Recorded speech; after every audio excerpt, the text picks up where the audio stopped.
I am the one and only Barbara Gannon. I'm married to Mark Gannon. I have one son called Lachlan Gannon, and I have a gorgeous little granddaughter called Sophie, and a new grandson due in 12 weeks' time.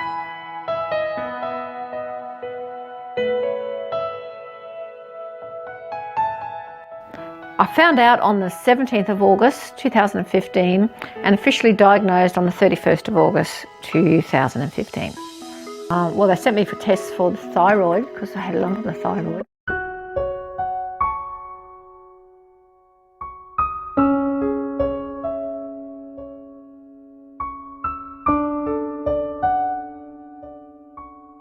Couldn't work anything out, so they did a biopsy on me and they diagnosed me with a mesothelioma, aka asbestos cancer, in the pleural cavity in the lung, nowhere else, just there. At the same time, they also picked up that I had a stage 2 HER2 positive breast cancer on the right side. The surgeon, specialist lung surgeon, didn't have any concerns with regards to the breast because in their eyes I was going to be dead within 3 to 6 months' time. Basically their opinion was, there's nothing we can do for you. You will need palliative care in the next couple of months and we'll give you chemo to help you with pain. My attitude was, get stuffed. I basically said to him that it ain't happening. I've just got a brand new granddaughter. I'm going to see her turn 21, graduate university, get married, have children, and that the number of my days basically are ordered by God, end of story. And I think I turned around and said to him, no, I'm starting IV vitamin C tomorrow. And he in turn turned around and said, that's just quackery. And I just turned around and said to him, no, what you do is quackery and I'm out of here. See ya.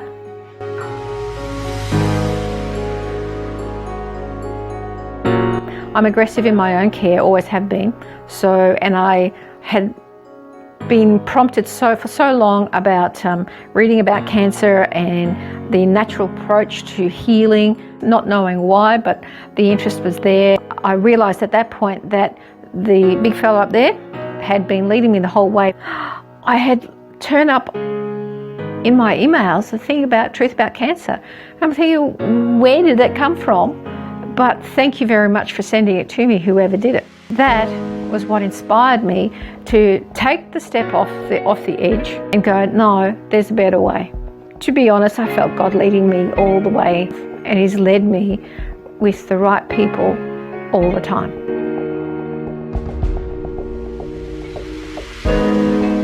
Emotionally, it kicked my backside. It made me sit back and examine myself, I suppose, my faith, my diet, how I live, stresses in my life. It made me look at everything as at that point in time in my life, and if I was going to survive this in any way. And people say, weren't you angry at God? No, don't be silly. I wasn't angry at God. God's there to help me. I was angry at myself actually, because it was me who got myself to this position through whether it was stress related and stupid eating and whatever else, and I had forgotten to look after it.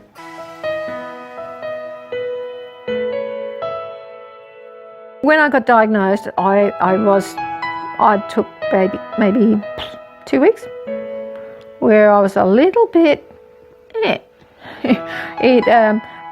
to be honest with you, at the very beginning, I had to drug myself to sleep at night just so I could get there, because the nightmares went through me of, all of this crap that could descend on me. Didn't mean I was going to accept it, but at that point, I was working through shock, and then I came to my senses.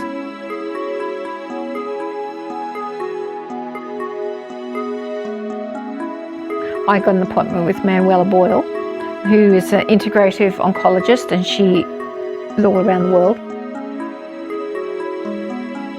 That was what inspired me to take the step off the edge of everything and go, no, there's a better way. No chemo, no radiation.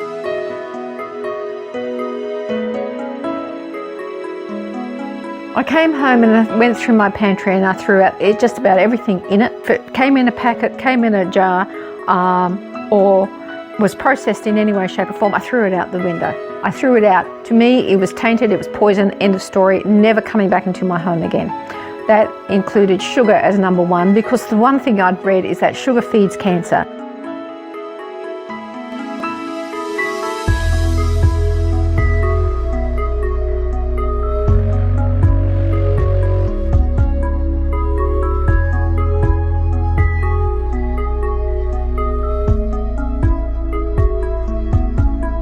If you want to live, get rid of it now. If God made it, I can have it. God didn't make it, man made it, I'm not touching it. That's the bottom line, and that's what you've got to get inside you, and that's how you have to live, eat, breathe the rest of your life. This is a lifetime, and you have to make those changes. Another thing I did is that Manuela talked to me about a ketogenic diet. My version of ketogenic was Dr. Robert Atkins. You look, great weight loss. Outside of that, not very nutritional. But then I learnt, after Manuela said she wanted me on a ketogenic style diet, the next thing I did is that I actually was given a link to download a nutritional ketogenic diet. So I started to strip the sugar out of my blood. What's behind ketogenic?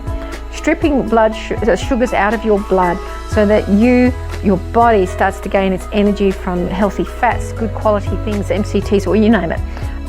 All that into your diet, not sugar.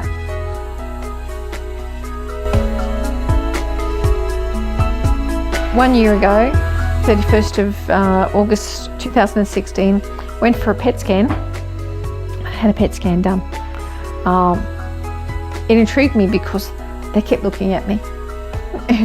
and I was just a bit incensed. Why do they keep staring at me? What's wrong with them? Well, my God, what are they seeing? I took the results to Manuela and I saw her in the September.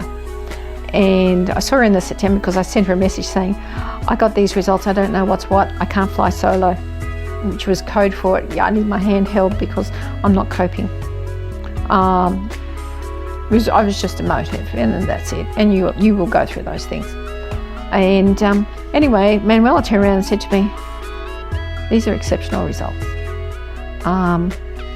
These results are saying you're doing extremely well, and they can't find any uptake of the glucose that they shot you full of. No uptake of glucose in my system. It means the cancer is not eating sugar. Glucose is sugar. The cancer is not eating any sugar that they just pumped my system full of. Why not? It's not woohoo, glowing in the dark, so to say, because when they pump your body full of glucose and then they pump your body full all of a dye to actually highlight where the glucose is gone, and tumours will highlight because the little bastards are going in frenzy because they just got fed. Well, I didn't have any, and they couldn't figure it out. In December, I had another CTC blood test, which is circulating tumour cells. Went to Germany, got the results back. It was my second one. The first one had a score of 50, which Manuela described to me as being low because she said many people's are up in their high hundreds and over, and mine came back as 50. And she said, well, that's pretty good, and that was at 6 months. So a year or over a year later, so in December last year, I had another CTC blood test done, sent to Germany, like I said. Also, I had bloods done here in Australia at the same time, and they mimic the same information that the CTC's data, even though theirs is a lot more in depth. And came back that they could detect no live cancer cells. What they were able to, in the first one and in the second one, there's a lot of fragmented dead cells. I was jumping for joy. Why? Because what happened is they could not detect any cancer in my bloods. And as Manuela said to me, she said, technically you are cancer-free. It blew the socks off the GP. He just couldn't get his head around it in the slightest. And Manuela was beside herself saying, you know, this is amazing, it's huge what your body has done.